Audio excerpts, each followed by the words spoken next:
Alors, bonjour à tous. Je m'appelle Sabrina Bourget. Je suis présentement étudiante à la maîtrise sur mesure en criminologie. Je suis dirigée par M. François Fenchel à l'Université Laval et Mathilde Turcotte en codirection à Montréal.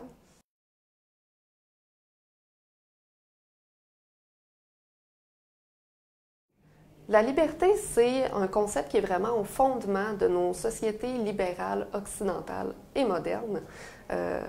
Donc, quand on prend cette liberté-là et qu'on veut essayer de la restreindre, ça prend vraiment des motifs qui sont importants pour que ce soit accepté dans nos sociétés.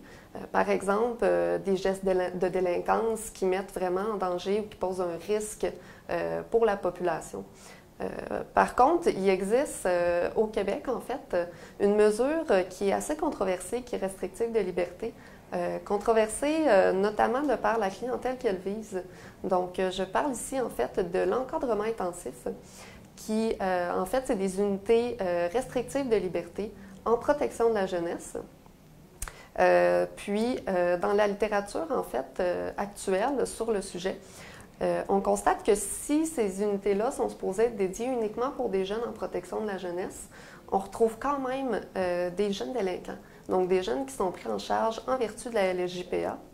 Ce phénomène-là, donc le placement de jeunes qui sont suivis en vertu de deux lois différentes dans les mêmes unités, c'est le phénomène de la mixité légale. C'est justement en fait la problématique de mon étude. Donc, mon étude se nomme « L'encadrement intensif, deux clientèles, une seule réponse, point d'interrogation ». Donc, on se pose justement la question à savoir quels sont en fait les impacts de cette mixité légale-là. Puis dans nos objectifs spécifiques, ce qu'on va chercher à savoir, c'est de connaître en fait les impacts de la mixité légale sur le travail clinique des intervenants d'abord, et ensuite sur le climat social dans les unités, et sur les jeunes eux-mêmes qui vivent un passage en unité d'encadrement intensif.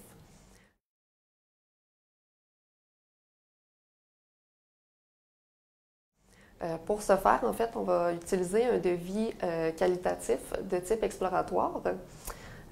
Puis, on va réaliser 10 entrevues, c'est minimum, avec des intervenants et des chefs de service en encadrement intensif. Puis, notre échantillon va être constitué, en fait, à partir de 2 centres jeunesse, donc à partir du Centre jeunesse de Québec et du Centre jeunesse de Laval, avec des intervenants, en fait, qui font partie de l'échantillon du projet de Mathilde Turcotte.